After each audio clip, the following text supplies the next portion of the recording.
Hi, my name is Elise Henry, and this is my video project for my world religion class for Professor EWING. Um, so I did my project on the Jewish religion. I actually grew up as a Jehovah's Witness, so any religion is just completely different than a Jehovah's Witness. So um, I went completely out the box on this one. I actually have a friend that is Messianic Jew.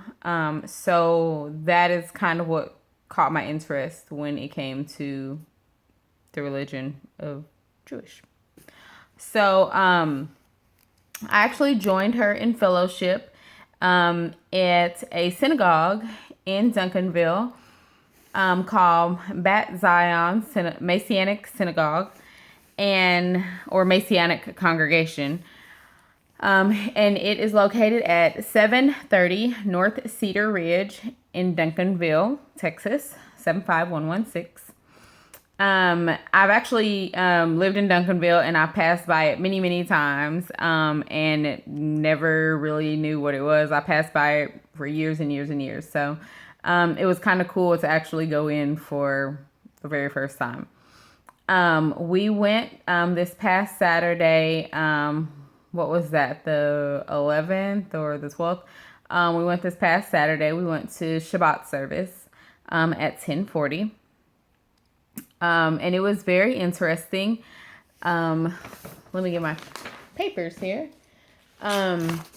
So initially, just going in, the experience was just, like I said, it's just completely different from the Kingdom Hall. The building itself was just a regular building. It wasn't anything immaculate or, it wasn't like a mega church or anything like that. It had a nice home vibe to it. The people there were very welcoming. The architecture, like I said, it wasn't anything just out of the ordinary. They did have a lot of Hebrew writings on the walls. They had a lot of scrolls on the walls and things like that, which I couldn't read any of them because I didn't understand what any of them meant. But it was very interesting. A lot of the men were wearing these like shawls and their little caps and so that was kind of interesting. So the group itself, they were extremely welcoming, and they were just a really nice group. I guess my initial thought of going in there were that they were just gonna be these people that were kind of like looking at me like, you're not Jewish, you need to go away. I guess because my thoughts of Jewish people just kind of revert back to like the Holocaust and things like that. But it seems when I talked to my friend Rebecca, and I kind of started asking her what is the difference between Messianic Jewish and Jewish. Then we kind of got into the conversation of that there is a really big difference between the two, although they are both Jewish. That there is a big difference. So I'm going to kind of go over that a little bit. But it seems that one of the biggest difference between the two is that Messianic Jews believe in the New Testament, basically the Messiah and the Son of God, and Jews don't believe in the Messiah, or don't believe that the Messiah has come yet. So, and they look at the New Testament as falsehood. So, it seems, and Messianic Jews are more welcoming, because they are more coming to Christianity. So rather than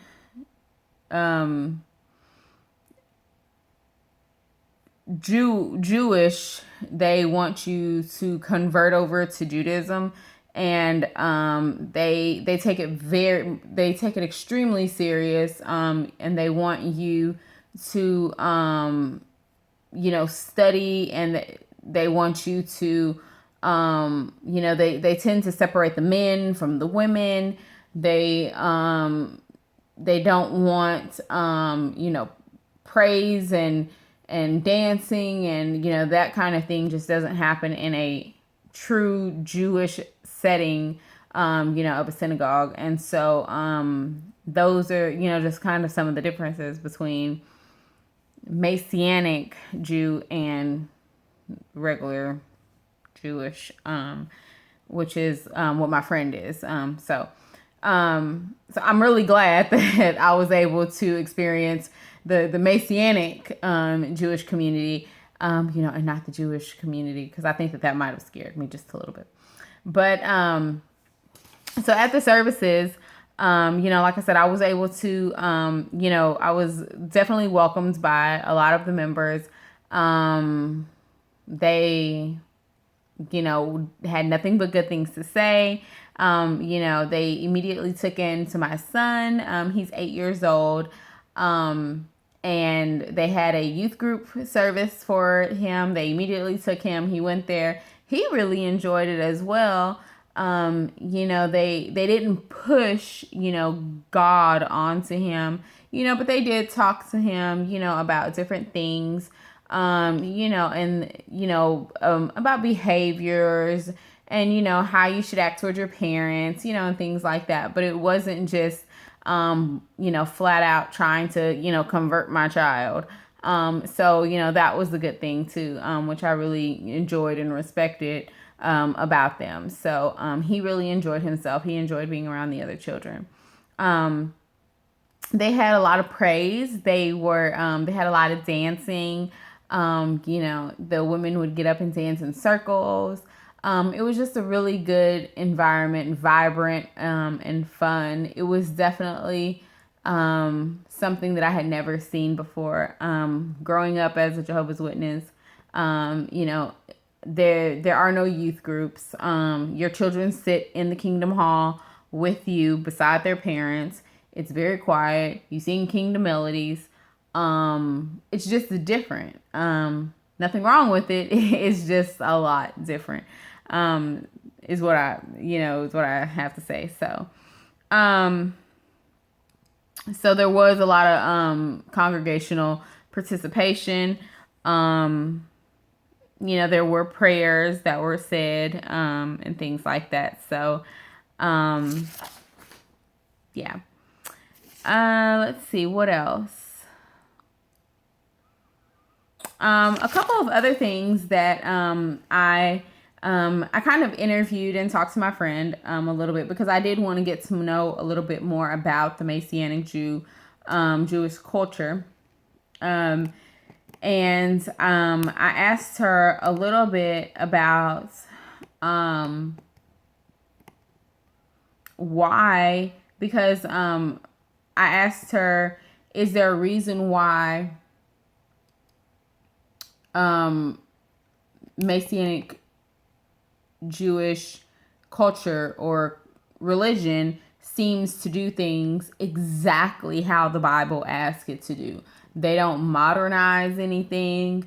With Christianity, sometimes we seem to modernize things in the Bible, and we tend to take things and say, well, God said to not have to sleep outside in a tent with no electricity. Well, he said to do it like that 900 years ago. Well, it's 2015, so we're just going to sleep inside where there's air conditioning, but we're going to sleep on the floor because, that's not irrelevant to 2015. And, and that's how sometimes Christians modernize it. But with the Messianic Jewish religion, if it says in the Bible that you're supposed to sleep outside in the cold with no electricity for 3 weeks because that's how you worship Yahweh, then they're going to go outside and they're going to sleep in the grass, with no electricity for 3 weeks because they feel like that's what brings the most highest praise to their God, which is really interesting to me. And so, I was asking her, why is it that, this particular religion has not modernized, going forth like Christianity? And she was basically, and I'm reading just some of the things that she quoted me. And she was just saying that it says that in Revelations, so there would be no modernization of what he asked us to do. We don't consider what we do religious observance. It is a lifestyle of people who we follow the Most High to do what he asked us to do. And she says, to us, religion is seen as the traditions of men, which the Messiah says to be wary of. To us, what we do are the traditions of the Most High and not of man. So, and it says, our understanding is that the Bible does not change with the times. What the Most High has put forth is what he put forth, and what he said to do, he says, I am Yahweh. I change not. So, I think that that's pretty awesome. Because a lot of times people tend to take things from the Bible and modernize it to what they think it should be, or take it out of context, and that's how religions have stemmed to what they are now, is because people keep taking the Bible and reinventing it over and over again. And they continue to say, oh, well, it means this now. We're just going to tweak it a little bit more. And, we're just going to make it this now. We're just going to modernize it just a little bit more. And as they continue to do that throughout the centuries, it's just not, it becomes no longer what the word really was or what it was meant to be at the very, very beginning. So the fact that they do exactly what, God put forth with no cracks, just exactly what he said, is really interesting to me. So yeah, I thought that was really interesting. I also found out that I always knew, because my friend is my friend, that on Saturdays, that they do consider that a holy day for them, and so they don't do anything on Saturdays. They don't do any kind of work or anything like that. But I also found out that that's actually the whole weekend. And so they they don't do anything from sundown on Friday until sun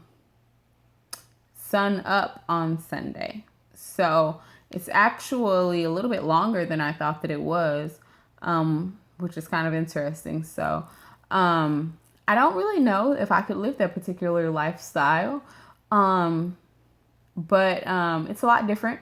So I don't know if it's necessarily for me, but it was definitely different. This project and this world religion class has been very interesting to me. Like I said, I grew up as a Jehovah's Witness. I would probably consider myself non-denominational. at the particular time because I don't practice what I necessarily grew up as. But I would be interested to continue to visit different churches and different religions just to see how other people, what happens in other people's churches and other people's synagogues and mosques and things like that. I think it's kind of interesting. So I really enjoyed taking this class, and I hope that you found this video interesting. Bye, Professor Ewing.